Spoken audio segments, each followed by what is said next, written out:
ونستعينه من يهده الله فلا مضل له ومن يضلله فلا هادي له وأشهد أن لا إله إلا الله وأن محمدا عبده ورسوله أما بعد فأعوذ بالله من الشيطان الرجيم وما آتاكم الرسول فخذوه وما نهاكم عنه فانتهوا واتقوا الله ان اللہ شدید العقاب۔ قابل احترام سننے والوں، اللہ کی کتاب کے بعد رسول اللہ صلی اللہ علیہ وسلم کی سنت اسلامی شریعت اور اسلامی قانون کا دوسرا اہم ترین ماخذ ہے۔ یہ بات ابتدائی اسلام سے ہی مسلم اور غیر متنازع رہی ہے۔ اللہ رب العزت نے اپنی کتاب میں صاف اور صریح الفاظ میں فرمایا، یا ایھا الذین آمنوا لا تقدموا بین یدی اللہ ورسولہ، کہ اے ایمان والوں، نہ اللہ سے آگے بڑھنے کی کوشش کرو اور نہ اس کے رسول سے آگے بڑھنے کی کوشش کرو۔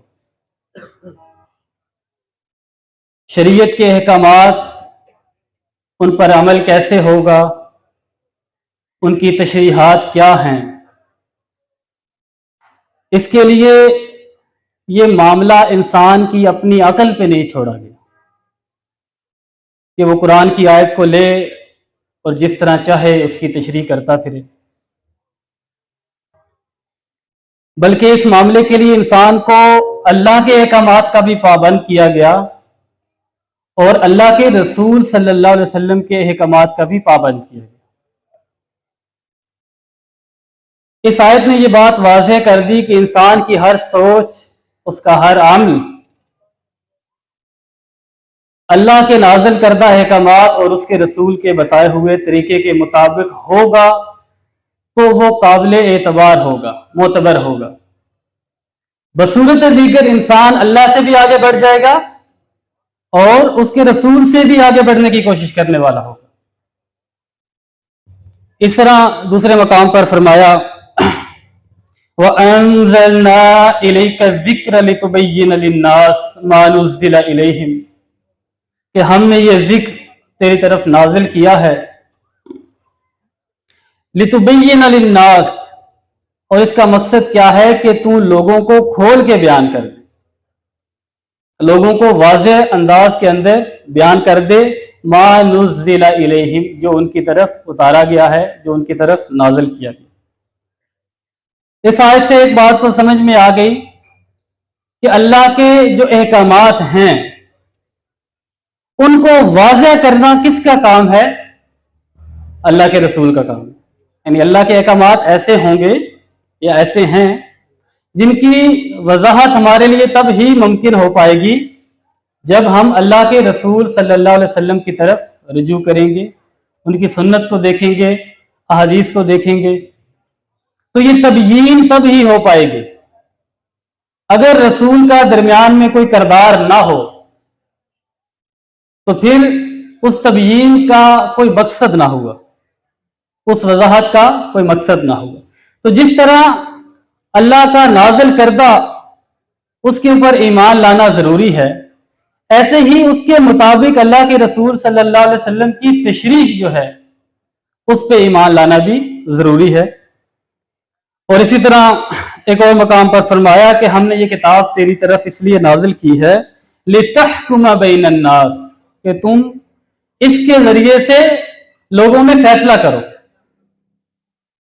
اب یہ بڑی عجیب بات ہے کہ انسان یہ دعویٰ تو کرے کہ میں اس چیز کو مانتا ہوں جو اللہ نے نازل کیا، لیکن رسول اللہ کی سنت کو یا آپ کی احادیث کو میں نہیں مانتا، جبکہ اللہ تعالیٰ کیا فرما رہے ہیں کہ جو اللہ نے نازل کیا اس کے مطابق جو فیصلہ کرے، یہ کام کس کا ہے؟ اللہ کے رسول کا ہے۔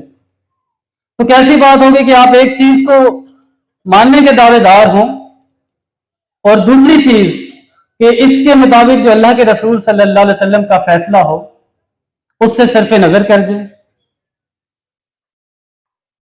اور اللہ کے رسول صلی اللہ علیہ وسلم کے اس کتاب کے فیصلے کو ماننے کی اہمیت کتنی ہے کہ اللہ تعالیٰ نے فرمایا کہ فلا وربک لا یؤمنون، کہ تیرے رب کی قسم یہ مومن ہو ہی نہیں سکتے حتی یحکموک فیما شجر بینہم، یہاں تک کہ تو ان کے درمیان ان کے جھگڑوں کا فیصلہ کرے، ثم لا یجد فی انفسہم حرجا، اور پھر وہ اس فیصلے کے اوپر اپنے دلوں میں تنگی محسوس کریں۔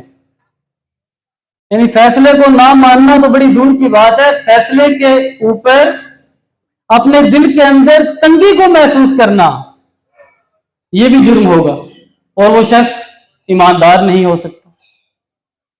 تو جب اللہ کے رسول صلی اللہ علیہ وسلم کے فیصلے کو ماننے سے بھی زیادہ ان پہ تنگی محسوس کرنا بھی ایمان سے خارج کر دیتا ہے، تو یہ کیسے ممکن ہو سکتا ہے کہ اللہ کے رسول صلی اللہ علیہ وسلم کی حدیث یا سنت اس کی دین کے اندر کوئی اہمیت نہ ہو؟ بلکہ اس کی تفسیر میں صحیح بخاری کی جو روایت ہے اس میں آتا ہے کہ جو زبیر تھے اللہ کے رسول صلی اللہ علیہ وسلم کے پھوپھی ذات، ان کا ایک شخص کے ساتھ پانی کے معاملے پہ تنازع ہوا، تو فیصلے کے لیے اللہ کے رسول کے پاس آئے، تو اللہ کے رسول نے کہا کہ تم اپنے باغ کو پانی لگاؤ، اس کے بعد جب وہ کناروں تک پہنچ جائے تو اس کو چھوڑ دو پانی کو۔ تو وہاں پر اس شخص نے کہا کہ آپ نے یہ اس لیے کیا ہے انہ ابن عمتک، یہ تو آپ کا پھوپھی ذات ہے، اس وجہ سے آپ نے اس کی سائیڈ لی ہے۔ تو اللہ کے رسول صلی اللہ علیہ وسلم نے فرمایا کہ ابن زبیر سے کہا کہ آپ اپنے کھیت کو اچھی طرح سے سیراب کریں یہاں تک کہ پانی منڈیر تک پہنچ جائے، اور اتنی دیر تک پانی کو روکے رکھیں۔ اور زبیر کہتے ہیں کہ میں گمان کرتا ہوں کہ یہ آیت جو ہے فلا وربک لا یؤمنون اس سلسلہ میں نازل ہے۔ اب اندازہ لگا لیں کہ یہ جو معاملہ تھا، یہ پانی لگانے کا معاملہ، معاش کا معاملہ ایک دنیاوی طرز کا معاملہ تھا، لیکن اس معاملے کے اوپر بھی اللہ کے رسول صلی اللہ علیہ وسلم کے فیصلے کی کتنی اہمیت ہے کہ اللہ نے اس کے لیے باقاعدہ اپنی کتاب کے اندر ایک آیت کو نازل کر دیا، اور قیامت تک کے انسانوں کے لیے یہ بتلا دیا کہ اللہ کے رسول کے فیصلے کو نہ ماننا یا آپ کے کیے ہوئے فیصلے کے اوپر دل کے اندر تنگی محسوس کرنا یہ کتنا بڑا جرم ہو سکتا ہے۔ اسی طرح جب دنیا میں کیے گئے فیصلوں کی اتنی زیادہ اہمیت ہے تو اندازہ لگا لیں کہ رسول کی جو مخالفت ہے وہ کس قدر تباہی کا کام ہوگا۔ بلکہ اس سلسلہ میں سورہ النساء کے اندر اللہ رب العزت نے فرمایا کہ یومئذ یود الذین کفروا وعصوا الرسول لو تسوی بہم الارض، کہ اس دن خواہش کرے گا وہ شخص جس نے کفر کیا اور اللہ کے رسول کی نافرمانی کی، اور یہ چاہے گا کہ زمین کو اس کے اوپر برابر کر دیا۔ یہاں پر اللہ کا کفر بھی آ گیا اور اس کے رسول کی نافرمانی کا ذکر بھی آ گیا، اور اس چیز کے اوپر حسرت کا اظہار کرے گا، اور دوسرے مقام پر اس کو مزید واضح کیا وَيَوْمَ يَعُضُّ الظَّالِمُ عَلَىٰ يَدَيْهِ، کہ اس دن ظالم اپنے ہاتھوں کو کاٹے گا، يَقُولُ يَا لَيْتَنِي اتَّخَذْتُ مَعَ الرَّسُولِ سَبِيلًا، اور کہے گا کہ کاش میں نے رسول کے ساتھ راستہ اختیار کیا ہو۔ تو رسول کا راستہ ایسا راستہ نہیں ہے کہ آپ کی مرضی ہو تو اس راستے کے اوپر چلنا شروع کر دے اور مرضی ہو تو اس راستے سے اتر جائیں، بلکہ رسول کا راستہ نہ اپنانے والا کل کو اللہ کی بارگاہ کے اندر افسوس کا اظہار کر رہا ہوگا، اپنے ہاتھوں کو کاٹ رہا ہوگا، اور قرآن اسے ظالم کہہ رہا ہے کہ ایسا شخص کون ہوگا؟ ظالم ہوگا جس نے رسول کا راستہ نہ اپنایا ہوگا۔ تو اگر اللہ کے رسول صلی اللہ علیہ وسلم کے راستے کی، آپ کے طریقہ کی، آپ کے سنت کی اہمیت نہ ہوتی تو قرآن کتنے ہی مقامات کے اوپر اس چیز کا تذکرہ کرتا ہے، وہ ساری چیزیں بے معنی رہ جاتی ہیں، بے مقصد رہ جائیں گی۔ ہرگز ایسا نہیں ہے، بلکہ اللہ رب العزت یہ واضح کرتے ہیں انسانیت کے اوپر کہ جو اللہ کے احکامات ہیں ان کی جو تشریح معتبر ہے وہ اللہ کے رسول صلی اللہ علیہ وسلم کے ذریعے سے ہوگی، اس میں انسان کی اپنی عقل اور اس کی رائے، اس کو کوئی اختیار نہیں۔ اور اللہ کے رسول صلی اللہ علیہ وسلم کے اصحاب نے بھی اس چیز کو اسی انداز میں لیا ہے۔ ایک مشہور روایت ہے جو آپ نے اکثر سنی بھی ہوگی کہ ابن مسعود رضی اللہ تعالیٰ عنہ نے گودنے والی، گدوانے والی اور رخساروں کے بال نوچنے والی، دانتوں کو کشادہ کرنے والی عورتوں کے حوالے سے کہا کہ ان پر اللہ نے لعنت کی ہے۔ تو بنی اسد کی ایک عورت آ گئی اور کہا کہ میرے تک یہ بات پہنچی ہے انک لعنت کیت وکیت، کہ آپ ایسی ایسی عورتوں کے اوپر لعنت کرتے ہیں۔ تو ابن مسعود کہتے ہیں کہ میں ایسی عورتوں کے اوپر لعنت کیوں نہ کروں جن پر کتاب اللہ میں لعنت کی گئی۔ تو وہ کہتی ہے کہ میں نے تو پوری کی پوری اللہ کی کتاب پڑھ لی ہے، لیکن مجھے تو کوئی ایسی آیت نہیں ملی جس میں ایسا کوئی ذکر ہو۔ تو ابن مسعود کہتے ہیں کہ اگر تم نے اللہ کی کتاب کو پڑھا ہے تو تمہیں یہ ملے گا کہ وما آتاکم الرسول فخذوا وما نہاکم عنہ فانتہوا، کہ جو اللہ کا رسول تمہیں دے دے اس سے لے لو، اور جس سے روک دے اس سے باز آ جاؤ، اس سے رک جاؤ۔ تو ابن مسعود رضی اللہ تعالیٰ عنہ نے یہ بتلایا کہ جو اللہ کے رسول نے حکم دیا گویا وہ کتاب اللہ کا حکم ہے،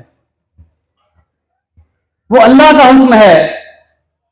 اب اللہ کی کتاب کے اندر یہ لعنت کا ذکر نہیں تھا، لیکن انہوں نے صریح الفاظ میں کہا کہ یہ لعنت کہاں پر پائی جاتی ہے؟ کتاب اللہ میں پائی جاتی ہے۔ اور یہاں تک تو اکثر ہم نے سنا ہے، لیکن اس سے آگے کا جو جملہ ہے وہ بڑی توجہ کا حامل ہے کہ وہ عورت کہتی ہے کہ میں پھر آپ کے گھر جا کر دیکھتی ہوں کہ آپ کی جو بیوی ہے وہ کیا کرتی ہے۔ تو گھر گئی ہیں اور گھر سے واپس آنے کے بعد ابن مسعود سے کہتی ہیں کہ میں نے ایسا ان میں کچھ نہیں دیکھا۔ تو ابن مسعود وہاں پر کہتے ہیں کہ لو کانت کذالک ما جامعتھا، کہ اگر ایسا ہوتا تو وہ میرے ساتھ نہ ہوتے۔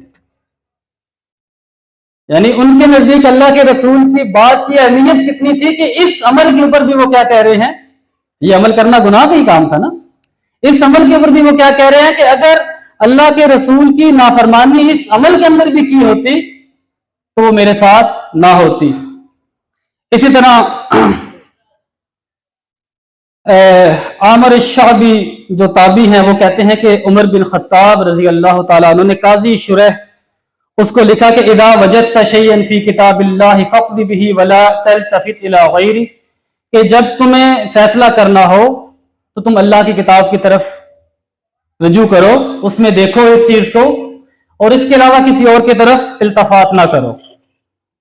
وَإِذَا أَتَى شَيْءٌ لَيْسَ فِي كِتَابِ اللَّهِ وَلَيْسَ فِي سُنَّةِ رَسُولِ اللَّهِ، اور اگر تمہارے پاس کوئی ایسا معاملہ آ جائے جو اللہ کی کتاب میں نہ ہو اور اللہ کے رسول کی سنت میں بھی نہ ہو، وَلَمْ يَقُلْ فِيهِ أَحَدٌ قَبْلَكَ، اور اس تم سے پہلے لوگوں میں کسی نے ایسی بات نہ کی ہو، یہاں ان کا اشارہ صحابہ کی طرف ہے، یعنی صحابہ کا بھی اس کے اوپر ایسا کوئی عمل نہ ملتا ہو۔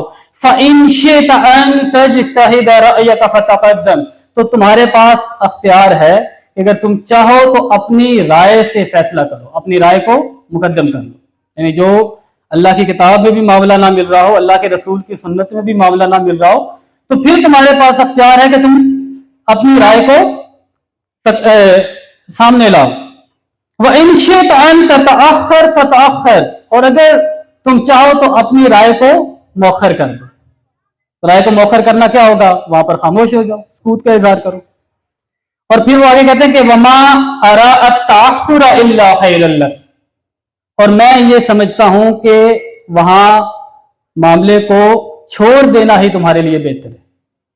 یعنی عمر فاروق کہتے ہیں کہ اللہ کے کتاب سے اس مسئلے کو ڈھونڈو، اللہ کے رسول سے ڈھونڈو، اور نہ ملے تو پھر رائے کا اختیار ہے، لیکن رائے کو چھوڑ دینا تمہارے لیے بہتر ہے۔ تو دین کے معاملے میں عمر خطاب رضی اللہ تعالیٰ عنہ کے اس قول نے ایک بات واضح کر دی کہ جو اصل اہمیت ہے وہ کتاب اللہ اور سنت رسول اللہ صلی اللہ علیہ وسلم کی ہے۔ اس کے بعد رائے کا معاملہ آتا ہے، لیکن رائے کو اختیار کرنا احسن عمل نہیں ہے، محمود عمل نہیں ہے۔ اور جہاں پر پورے کے پورے قرآن کی تفسیر اور تشریح ہی اپنی رائے کے اوپر کی جا رہی ہے، تو اندازہ لگا لیں کہ ان کی کیا حیثیت رہ جاتی ہے۔ اور असहाब रसूल ने अल्लाह के रसूल सल्लल्लाहु अलैहि वसल्लम की सुन्नत को बड़ी मजबूती के साथ पकड़ा है। ऐसा नहीं किया कि उनमें तफरीक कर दी हो कि हम अल्लाह की बात को तो लेंगे लेकिन अल्लाह के रसूल की बात को हम नहीं लेंगे, बल्कि सूरह निसा के अंदर अल्लाह रब्बुल इज्जत ने फरमाया कि इन्नल्लज़ीना यकफुरूना बिल्लाहि व रसूलिही व युरीदूना अन युफर्रिकू बैनल्लाहि व रसूलिही, कि जिन लोगों ने कुफ्र किया अल्लाह और उसके रसूल का और वो चाहते हैं कि वो तफरीक करें अल्लाह और उसके रसूलों में। अब अल्लाह और उसके रसूलों में तफरीक क्या हो सकती है? ये भी तो तफरीक ही है कि इंसान कहे कि मैं अल्लाह की बात को तो मानूंगा लेकिन जो रसूलुल्लाह की सुन्नत की हदीस है उसको मैं नहीं मानता। तो हकीकत यह है कि उसने अल्लाह की बात को भी नहीं माना। अगर उसने अल्लाह की बात को माना होता तो अल्लाह की किताब कह रही है कि रसूल जो दे उसे ले लो और जिस चीज से तुम्हें रोक दे उससे रुक जाओ। और इसी चीज को अबू बकर सिद्दीक रजी अल्लाह तआला अन्हु ने किस तरह लिया कि उनके सामने एक मामला आया, फातिमा रजी अल्लाह तआला अन्हा आई जो खुम्स का मामला था उसके ऊपर, और उन्होंने सवाल किया तो अबू बकर सिद्दीक कहते हैं कि लस्तु तारिकन शैयन कान रसूलुल्लाह यअमलु बिही इल्ला अमिलतु बिही, कि मैं उस चीज को नहीं छोड़ सकता, मैं उस अमल को नहीं छोड़ सकता जिस अमल को अल्लाह के रसूल सल्लल्लाहु अलैहि वसल्लम ने किया है, अख्तियार किया है। फ़इन्नी अख्शा इन तरक्तु शैयन मिन अम्रिही अन अज़िया, और मुझे खदशा है कि मैं आपके हुक्म में से अगर कोई चीज तर्क कर दूं तो मैं सीधे रास्ते से भटक जाऊं। यानी उन्होंने भी अल्लाह के रसूल की सुन्नत को अख्तियारी मामला नहीं समझा, बल्कि कहा कि अगर मैं छोड़ दूं अल्लाह के रसूल की सुन्नत को तो मुझे इस चीज का डर है कि मैं कहीं सीधे रास्ते से भटक ना जाऊं। लेकिन हर दौर के अंदर ऐसे लोग मौजूद रहे हैं, ऐसे अनासर मौजूद रहे हैं जिन्होंने किताबुल्लाह की तशरीह, उसके अंदर अल्लाह और उसके रसूल अल्लाह के रसूल सल्लल्लाहु अलैहि वसल्लम के कौलो फेल को लेने से इनकार किया है, अपनी अकल को सामने लाए हैं, बातिल तावीलात का सहारा लिया है, और बुनियादी मकसद यही रहा है कि इस्लामी कानून और शरीयत में से सुन्नत रसूल को किसी तरह से निकाल दिया जाए, क्योंकि जब इसको निकाल देंगे तो फिर कुरान हमारे सामने होगा और इसकी जिस तरह चाहे हम तावीलात करते फिरें वो हमारे लिए खुला मैदान होगा। और इस्लामी तारीख से मालूम ये होता है कि ये कोई आज की बात नहीं है, बल्कि इसकी इब्तदा पहली सदी हिजरी के निस्फ में ही होगी।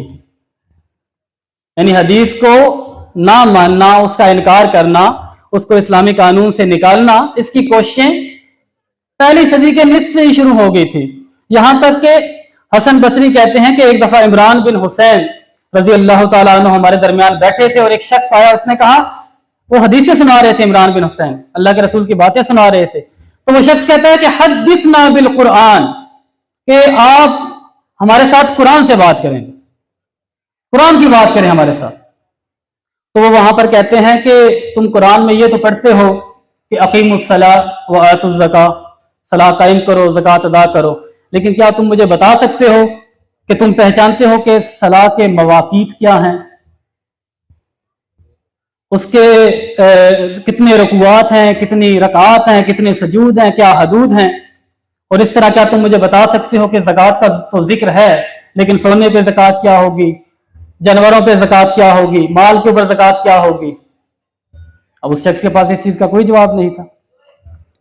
तो इमरान बिन हुसैन ने उसको फिर अहकामात बतलाए, और उसके बाद वो शख्स कहता है कि यही तनी, आपने तो मुझे जिंदा कर दिया, अल्लाह, अल्लाह आपको जिंदा रखे, कि आपने ये बात करके मेरे अंदर जिंदगी डाल दी है।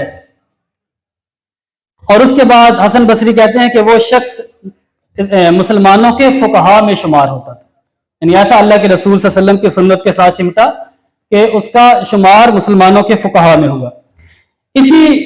यही जो वाक़या इमरान बिन हुसैन के इसकी एक और तरीक में आ रहा है कि उस शख्स ने कहा कि ला तुहद्दिसूना इल्ला बिल कुरान, कि हमसे कुरान के अलावा कोई बात ना करें।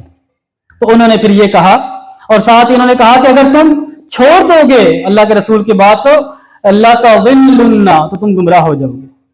इसी तरह एक दूसरी रिवायत के अंदर आता है कि उन्होंने कहा कि अताजिदु हादा फी किताबिल्लाहि मुफस्सरा, कि ये जो चीजें हैं ये सारी अल्लाह की किताब में क्या मुफस्सर बयान हुई है, तफसील के साथ बयान हुई है कि सलात कितनी पढ़नी है, कितनी रकात होंगी, क्या औकात होंगे।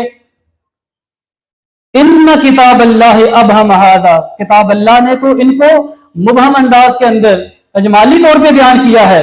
व इन्ना सुन्ना तुफस्सिरु ज़ालिक, और इसकी तफसीर किसने की है, सुन्ना ने की है, अल्लाह के रसूल की सुन्नत ने इसकी तफसीर की है। तो इससे मालूम होता है कि सहाबा के सामने ही ऐसे वाकयात होना शुरू हो चुके थे। इसी तरह 95 हिजरी में एक ताबी मुतर्रिफ बिन अब्दुल्ला का वाकया आता है कि वो दर्स दे रहे थे हदीस का, तो एक शख्स आया और उसने कहा ला तुहद्दिसूना इल्ला बिल कुरान, कि हमें कुरान ही सुनाएं, हम हमारे साथ कुरान की बात करें। तो मुतर्रिफ कहते हैं वल्लाहि मा नुरीदु बिल कुरान बदला, अल्लाह की कसम मैं कुरान को बदलना नहीं चाहता कि मैं चाहूं कि कुरान को मैं हटा दूं और उसकी जगह कोई नई चीज लेकर आ जाऊं। वलाकिन नुरीदु मन हुवा आलम बिल कुरान मिन्ना, लेकिन मैं ये चाहता हूं कि मैं इस कुरान को उसके जरिए से समझूं जिसने हमसे बेहतर समझा है। मैं इस कुरान को समझने के लिए वो रास्ता अख्तियार करूं जिसने इस कुरान को बेहतर समझा है और अमली तौर पे इस कुरान की तफसीर हमारे सामने रखी है। तो इनसे मालूम होता है कि ये चीजें शख्सी तौर पर ये वाकयात होना शुरू हो चुके थे, लेकिन बाकायदा एक ग्रोह की शक्ल के अंदर, एक इज्तमाइयत की शक्ल के अंदर ये जो वाकयात हैं इनका जिक्र हमें दूसरी सदी हिजरी के अंदर मिलता है। दूसरी सदी हिजरी में ख्वारिज और मुअतज़िला दो फिरके, उन्होंने हदीस का बाकायदा इनकार किया और इब्राहिम बिन सय्यार नाम का एक मुअतज़िली, जिसे नज़्ज़ाम मुअतज़िली के नाम से जो ज्यादा मशहूर है, उसने सहाबा और उलमाए हदीस के ऊपर बड़ी जरा की, जबान दराजी की और अक्ल की बुनियाद के ऊपर मौजज़ात का इनकार कर दिया। क्योंकि अब उनके सामने इस्लाम फैल रहा था, फतुहात हो चुकी थी, तो जो पहला वास्ता पड़ा अजमी दुनिया से वो यूनानी फलसफे से पड़ा। यूनानी फलसफे का जवाब ना होने की बिना पर उन्होंने अपने दीन को मशकूक समझना शुरू कर दिया और फिर उन्होंने अल्लाह के रसूल की सुन्नत को दरमियान से निकाला और कुरान की मनमानी तावीलात शुरू कर दी। इसी तरह दूसरा गिरोह खारिज का था, जिसने सहाबा को वाक़या तहकीम के बाद काफिर करार दे दिया था, जो वाक़े में सहाबा शामिल थे उनको। अब उनको भी अपने इस अनारकी को फैलाने के लिए, इन मुतशद्दिद नजरियात को फैलाने के लिए कोई चीज चाहिए थी, तो उस राह के अंदर अल्लाह के रसूल सल्लल्लाहु अलैहि वसल्लम की सुन्नत आड़े आ रही थी, तो उन्होंने उसको वहां से निकाल दिया। तो आपने ये चीज ज़हन में रखनी है कि जब भी हदीस का इनकार होगा उसके पीछे बहुत कुछ होगा, यानी उसके पीछे बहुत सारी वजूहात होंगी। जिस तरह मुअतज़िला के पीछे कदीम यूनानी फलसफा था, उसकी बिना पर उन्होंने किया। खारजियों के लिए क्या था कि जो वो अनारकी फैलाना चाह रहे थे वो फैला नहीं सकते थे रसूलुल्लाह सल्लल्लाहु अलैहि वसल्लम के अहकामात के सामने होते हुए, तो उन्होंने उसका इनकार कर दिया और कुरान की मनमानी तावीलात करके एक ऐसा दीन पेश किया जिसके अंदर अल्लाह के रसूल सल्लल्लाहु अलैहि वसल्लम और उनकी सुन्नत की कोई हैसियत ना थी, लेकिन फिर भी उसके ऊपर लेबल जो था वो इस्लाम का चस्पा था। लेकिन उसके बाद कई सदियों तक ये फितना इतना ज्यादा मौसर नहीं रहा, बल्कि 13वीं सदी हिजरी के अंदर इसकी फिर से इब्तदा हुई अरब के अंदर।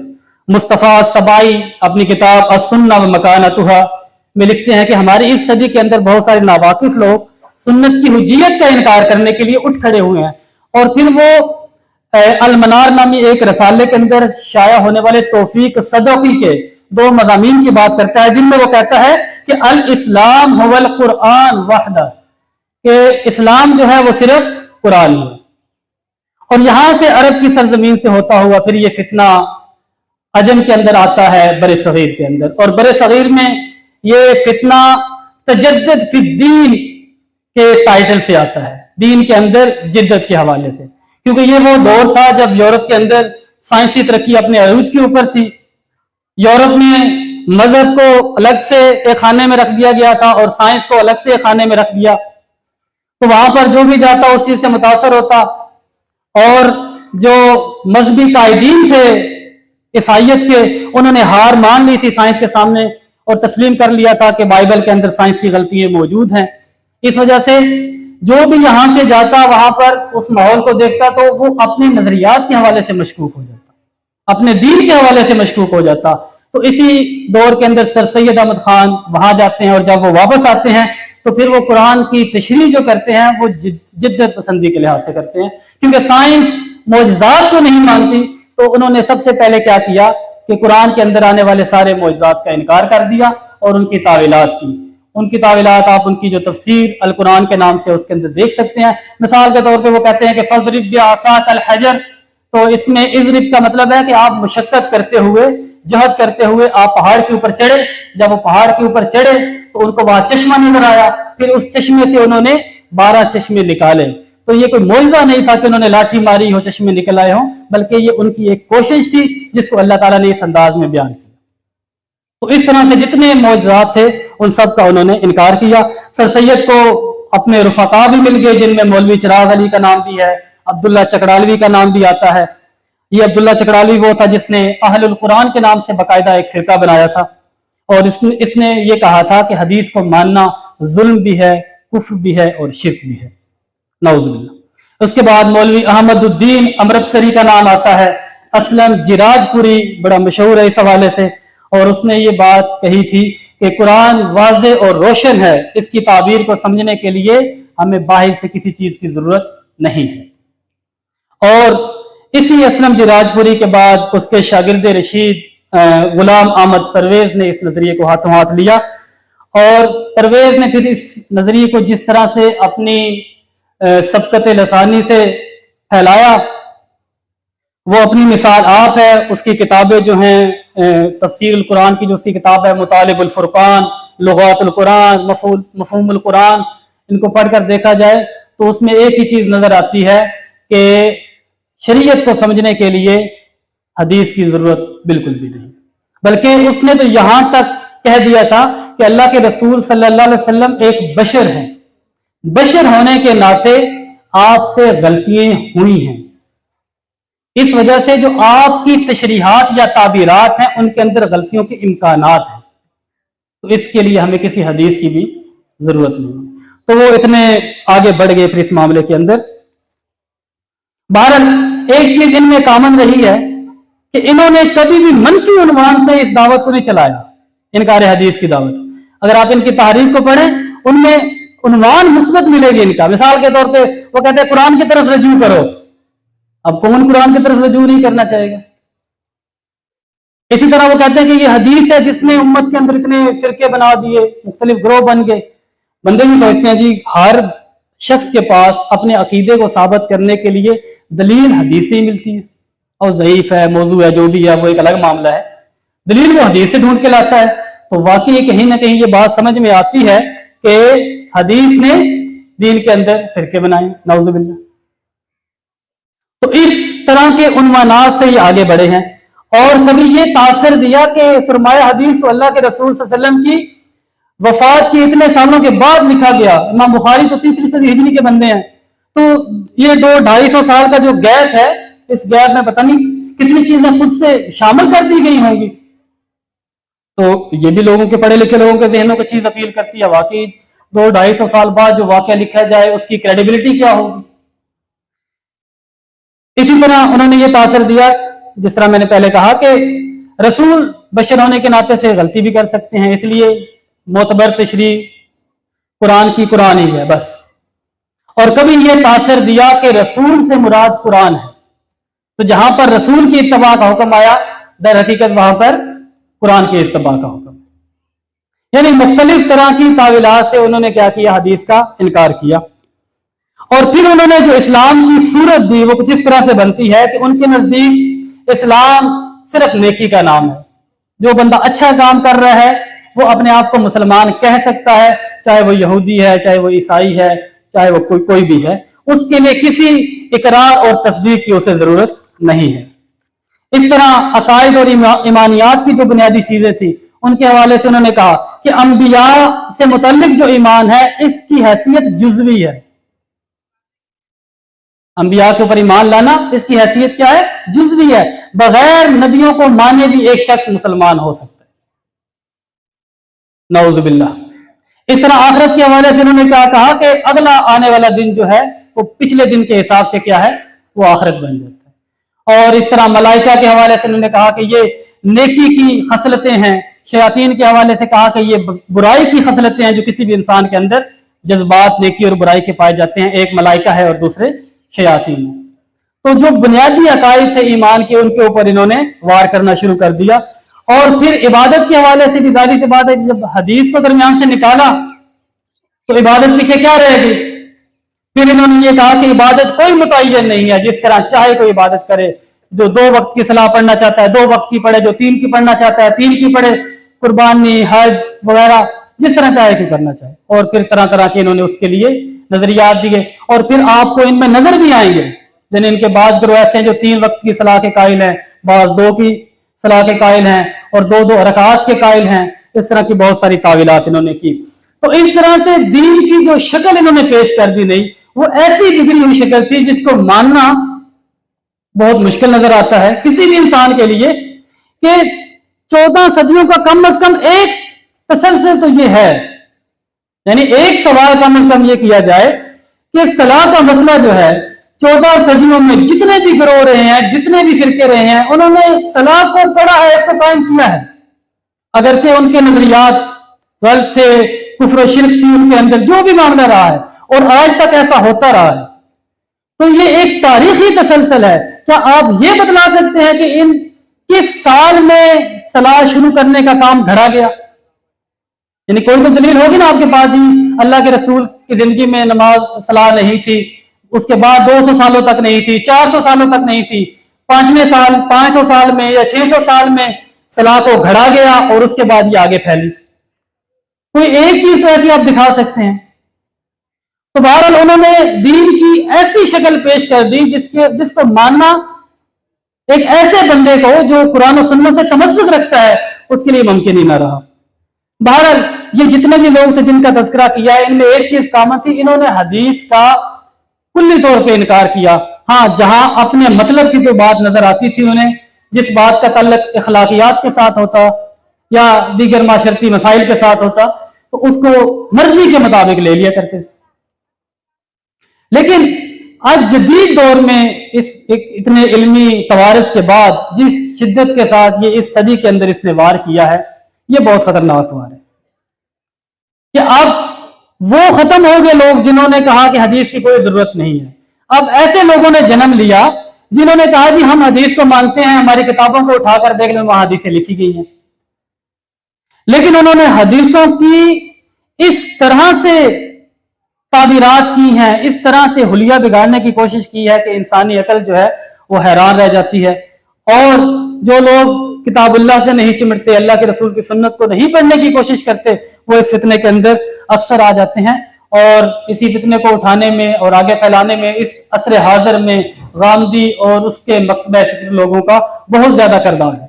यानी आप कहीं पर भी उनकी जबान से ये नहीं सुनेंगे कि हम हदीस का इनकार करते हैं, बल्कि जब आप कहेंगे तो वो कहेंगे मेरी किताब मिजान उठाकर देख लो, मेरी किताब बुरहान उठाकर देख लो, मेरी फलां किताब उठाकर देख लो, उसमें हदीसें मिलेंगी आपको। मैं तो कभी भी हदीस का इनकार नहीं करता। लेकिन अब उन्होंने हदीस के ऊपर वार किस अंदाज में किया है, चंद चीजें आपके सामने रखता हूं। मिसाल के तौर पर पहली बात जो वो कहते हैं कि जो हदीस या खबर वाहिद है, ये किसी भी अकीदे और अमल के अंदर इजाफा नहीं कर सकती। ये इसकी हैसियत फिर क्या रह जाती है, एक इंफॉर्मेशन की रह जाती है, एक मालूमात की रह जाती है। आपके पास एक चीज आई, आपने उसको ले लिया, सुन लिया, बस। ना उस पर आप कोई अकीदा बना सकते हैं और ना उस पर आप अपने किसी अमल की बुनियाद रख सकते हैं। तो इस तरह से गोया जबानी ना सही लेकिन अमली तौर पर उन्होंने हदीस को इस्लाम से निकाल दिया। और फिर इन्हीं के हिसाब से कि आप तब तक किसी भी इज्तमाइयत को, किसी भी गिरोह को, किसी भी शख्स को काफिर या मुशरिक नहीं कह सकते जब तक उसके ऊपर इत्माम हुज्जत ना हो जाए। अब इत्माम हुज्जत कौन करेगा? वो रसूल करेगा। रसूल जब आता है वो अपनी कौम के ऊपर इत्माम हुज्जत करता है। जब इत्माम हुज्जत हो जाती है तो जो मानने वाले होते हैं उन्हें बचा लिया जाता है और जो इनकार करने वाले होते हैं उन्हें उनके ऊपर अजाब आ जाता है। तो अब रसूल तो मौजूद नहीं है, इस वजह से अब किसी का ये अख्तियार ही नहीं है। آپ جو مرضی کے کرتا پھرے، کوئی کسی کو کافر یا مشرک نہیں کہہ سکتا، معاملے سارا ختم ہو گیا۔ اب جو قبر کے اوپر سجدہ کر رہا ہے وہ بھی مسلمان ہے، اور جو سجدہ کرنے والوں کو مشرک سمجھ رہا ہے وہ بھی مسلمان ہے۔ یعنی یہ تعبیر جو جدید دین کی دی۔ لباس کوئی مسئلہ نہیں رہا ان کے نزدیک، حجاب کوئی مسئلہ نہیں رہا۔ حجاب کا تعلق ہے آپ چادر لے کر نکلتے ہیں، یہ آپ کو احساس دلانے کے لیے ہے کہ آپ کو پاکیزہ رہنا ہے، اور اگر آپ یہ محسوس کرتے ہیں کہ آپ کے دل کے اندر وہ پاکیزگی آ چکی ہے تو آپ کو کسی چادر کسی حجاب کی ضرورت نہیں ہے۔ اگر آپ کرتے ہیں تو اچھی بات ہے، ساتھ یہ بھی کہہ دیتے ہیں اگر آپ کرتے ہیں تو بہت اچھی بات ہے، لیکن یہ ضروریات دین میں سے نہیں۔ اب کون سمجھے کہ یہ مان رہے ہیں یا انکار کر رہے ہیں؟ امت کو بھی مشکل میں ڈال دیا۔ صورت شکل کوئی مسئلہ نہیں رہی، یعنی انہوں نے پہلے تو ایک نظریہ گھڑا اور پھر روایات کو اس کے گرد گھمایا۔ اب مثال کے طور پہ داڑھی کے حوالے سے ان کا جو موقف رہا ہے وہ ایک ارتقائی شکل میں آگے بڑھا ہے، کسی وقت میں کچھ تھا، کسی وقت میں کچھ تھا۔ ابھی پچھلی تقریر میں بھی یہ بات ہوئی کہ انہوں نے کہا کہ جی اس سے صفائی یا پاکیزگی کے مسائل پیدا ہوتے ہیں، اور کبھی یہ تعبیر کی کہ داڑھی رکھنے کے پیچھے علت کیا تھی، وجہ کیا تھی۔ وہ وجہ یہ تھی کہ وہ لوگ جنگوں کے اوپر جایا کرتے تھے۔ اب جنگ پہ جب کوئی جاتا ہے تو جتنا زیادہ وہ اپنے آپ کو ہیبت ناک بنا سکتا ہے اسے بنانا چاہیے تاکہ دیکھنے والے کے اوپر روک پڑے اس کا، تو وہ بالوں کو بھی بڑھایا کرتے تھے، داڑھیوں کو بھی بڑھایا کرتے تھے۔ تو اللہ کے رسول نے جو یہ فرمایا کہ داڑھی کو بڑھاؤ، وہ اس لیے فرمایا تھا کہ کیونکہ ان کی زندگی جنگوں کے اندر گزرتی تھی، جنگجو لوگ تھے وہ، تو ایک علت بیان کر دی۔ تو داڑھی جو ہے وہ ضروری دین میں نہیں ہے، ہاں اگر آپ جنگی میدان میں عمل پیرا ہیں تو پھر آپ اس کو رکھیں تاکہ دہشت اور آپ کا روک پڑے۔ اور اسی چیز کو نوجوان لیتے ہیں جو ویسے بھی نہیں رکھنا چاہتا ہوتا انسان، وہ کہتا ہے ٹھیک ہے کوئی دلیل تو مجھے ملی ہے نا۔ گلٹ کانشیس ہے انسان کے اندر، یہ چیز ہے کہ میں غلط کر رہا ہوں، لیکن جب اس غلط کی کوئی تعبیر اسے مل جاتی ہے، کوئی اس غلط کی کوئی دلیل مل جاتی ہے تو پھر اس دلیل کو آگے وہ اچھالتا ہے۔ تو ہم لوگوں کو دلیل مل گئی کہ جی یہ تو بات ٹھیک ہے، داڑھی ایسی ضرورت نہیں ہے کہ اسے دین کے اجزاء میں سے ایک جز سمجھا جائے، بلکہ یہ تو اس طرح کا معاملہ رہا ہے۔ اب کون سمجھائے انہیں؟ ہونا تو یہ چاہیے تھا کہ جب جنگوں کے بعد امن کا دور آ گیا، امن بھی تو آیا نا کہ ہر وقت وہ جنگوں میں ہی رہے ہیں، تو پھر چاہیے تو یہ تھا کہ وہ سارے کلین شیو ہو جاتے کہ اب امن میں آ چکے ہیں، اب ہمیں چہروں کو ہیبت ناک بنانے کی تو ضرورت ہی نہیں رہی ہے۔ لیکن کسی ایک روایت میں بھی نہیں دکھا سکتے کہ انہوں نے جنگوں سے لوٹنے کے بعد داڑھی کو کٹوا دیا۔ اسی طرح سے تصاویر کے معاملے کی جب بات کی ہے تو وہ لکھتے ہیں کہ اس کے پیچھے بھی ایک علت ہے، اس کے پیچھے بھی ایک وجہ ہے، اور وہ وجہ کیا ہے کہ تصویر کو حرام اس لیے قرار دیا گیا کہ یہ شرک کے مظاہر میں سے ایک مظہر تھا۔ آپ دیکھتے ہیں کہ اقوام نے بتوں کو بنایا ہے، مجسموں کو بنایا ہے اور ان کی پوجا کی ہے، تو جب آپ تصویر اس طرح سے بنا کر کوئی شبیہ رکھتے ہیں تو اس سے خدشہ کیا ہوتا ہے کہ لوگوں کی دلوں کے اندر اس کی عقیدت آئے گی، اور عقیدت کی بنا پر پھر ان کی وہ عبادت کرنا شروع کر دیں گے، جیسے قوم نوح کے لوگوں نے کیا۔ تو اللہ کے رسول نے جو تصویر کو حرام قرار دیا یا ناجائز قرار دیا وہ اس وجہ سے قرار دیا۔ ویسے تصویر ڈیجیٹل کیمرے سے لی تصویر وہ تو کبھی کوئی اس لیے کھینچتا ہی نہیں ہے کہ اس میں کوئی عبادت کا، پوجا کا یا اس طرح کا کوئی عنصر ہو، تو اس لیے اس کے تو ناجائز ہونے میں کوئی دلیل نہیں۔ اب یہ علت انہوں نے بیان کر دی۔ اب آپ لاکھ سمجھاتے پھریں ان چیزوں کو، لیکن انہوں نے حدیث کا انکار بھی نہیں کیا، پر حدیث کی تعبیر بھی ایسے کر دی کہ ہمارے لیے بھی خوش نما چیزیں معلوم ہوتے ہیں کہ چلے جی تصویر بنانی یا ویڈیو بنانی، کوئی جواز تو مل گیا نا، ہم تو شرک کی نیت سے نہیں کر رہے نا، اس لیے اس گناہ سے تو کم از کم ہم بچ جاتے ہیں، ہماری تو یادگار ہے تاکہ ہم اتنے سالوں بعد اس کو دیکھیں تو یہ یادگار کے طور پہ ہمارے سامنے آئے، تو اس وجہ سے ہم اس کو بناتے ہیں۔ جبکہ بخاری کی صریح روایت ہے کہ عائشہ رضی اللہ تعالیٰ عنہ، اللہ کے رسول جب گھر کے اندر آئے تو پردے کے اوپر ایک تصویر دیکھی ہے تو غصے کا اظہار کیا، پھر انہوں نے پردے کو پھاڑ کے وہ تکیہ بنا لیا۔ اب بتائیں کہ اللہ کے رسول کے گھر وہ تصویر اس لیے لائی گئی تھی کہ نعوذ باللہ کہ وہاں اس کی عقیدت ہوتی تھی، اس کو پوجنا تھا۔ वो क्यों लाई गई थी? अल्लाह के रसूल ने उसको भी नहीं पसंद किया। तो बहरहाल इसी तरीके से सूद के हवाले से बात की जाए, ये सूद नहीं है, ये सूद की डेफिनेशन, ये तारीफ ही नहीं है। बैंक जो आपको दे रहा है, वो आप बैंक का आपके साथ एक मुआहिदा है, उस मुआहिदे के ऊपर आपको पैसे दे रहा है, बदले में आप उतने पैसे दे रहे हैं, तो ये तजारत की अकसाम में से एक किस्म है।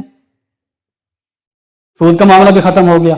ज़कात जो है उसका ये कॉन्सेप्ट नहीं है कि वो आपके मुतय्यन माल में से इतना हो। ज़कात का जो ताल्लुक है वो ये है कि आप अपने माल को पाक करें। आप देखते हैं जहां पर किसी को माल की जरूरत है उसको माल दे देते हैं, किसी को दीगर तावन की जरूरत है आप तावन कर देते हैं, यही आपकी माल की पाकीज़गी है, यही आपकी ज़कात है।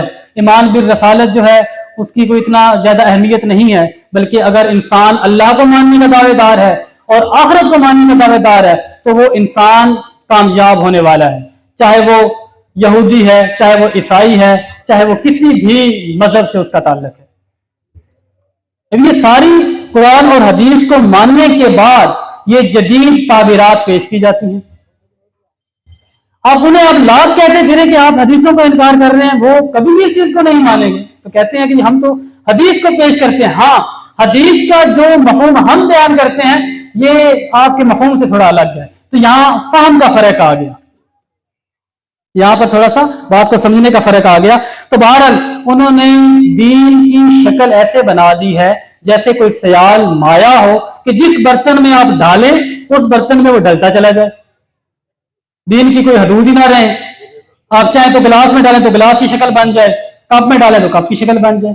तो ऐसे ही दीन को बना दिया कि जिस तरह के नजरियात उसमें लाना चाहेंगे उसकी तावील करके वो नजरियात उसके अंदर डाले जाए। तो बहरहाल ये हमारे लिए एक अलमिया है, लम्हा फिक्रिया है कि हम इसको समझें, क्योंकि हर चीज एक इर्तिका में होती है।